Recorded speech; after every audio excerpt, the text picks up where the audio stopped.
বাড়িতে বসে খেয়ে দিয়ে ঘুমিয়ে জীবন তো যেন তেন প্রকারে কাটিয়ে দেওয়াই যায়, কিন্তু তাতে কি জীবনের আনন্দ উপলব্ধি করা যায়?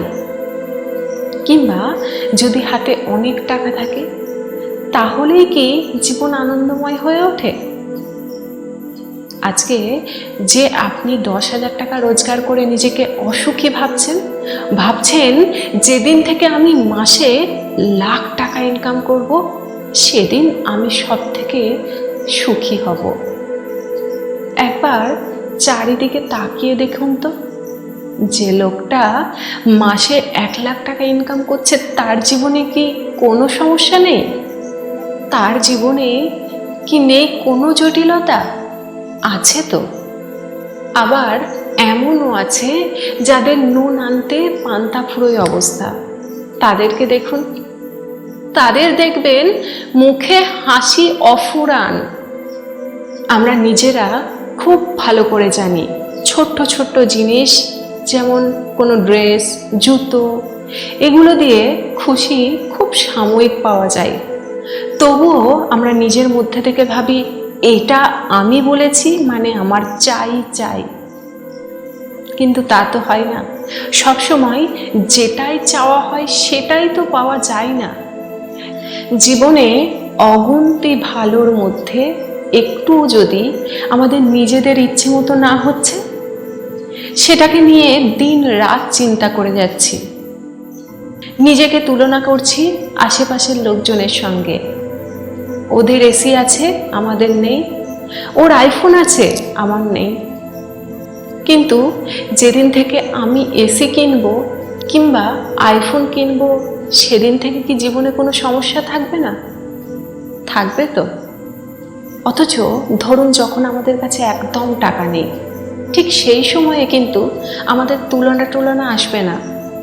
আমরা তখন চিন্তা করব কিভাবে পরিবারের মুখে এক মুঠো খাবার তুলে দেয়া যায়। অথচ যখন 10,000 টাকা পাচ্ছি, আমার নিশ্চিন্তে জীবন, নিশ্চিন্তে কাজ করে যাওয়ার কথা, সেই মুহূর্তে আমি নিজেকে তুলনা করে বসছি অন্য মানুষদের সঙ্গে। আর ইচ্ছাকৃতভাবে নিজেকে অসুখী এবং অতৃপ্তময়ী করে তুলছি। আবার ধরুন কখনো আমি ভেবেছি আমার সঙ্গী খুব ভালো হবে। হ্যাঁ, হয়তো ভালো হলো, কিন্তু আমি একদম যেরকম চেয়েছিলাম সেরকম হলো না। তখনই আমার মনের মধ্য থেকে ভালো অনুভূতি কাজ করছে না। মানে আমাদের জীবনে এই অতৃপ্তময় অনুভূতি কাজ করে এখন কখনো যদি কোনো জিনিস আমরা চেয়ে সেরকমভাবে না পাই, আর কোনো মানুষকে আমরা ঠিক যেভাবে চেয়েছি সেইভাবে না পাই। অথচ দেখুন, আজকে আইফোন কিনলে 6 মাস পরে পুরনো হয়ে যাবে। কিংবা যে মানুষটাকে আপনি ভালোবাসেন সে যদি আপনার মনের মতো না হয়ে ওঠে তাহলে কি হবে? যদি আপনারই কথা শুনে তাকে অভ্যাস করতে হয় তাহলে তো সে তার নিজস্বতা হারাবে।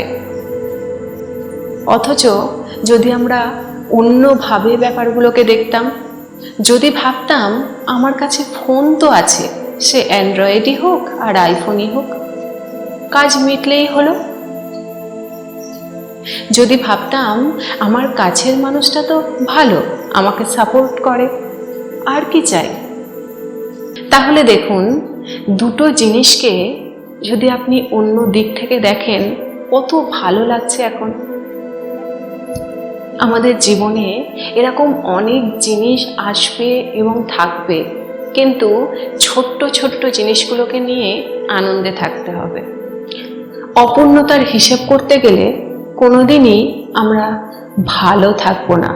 সে আমরা 10,000 টাকা রোজগার করি কিংবা লাখ টাকা, কি আছে আর কি নেই এটার হিসাব কোনোদিনই মিলবে না।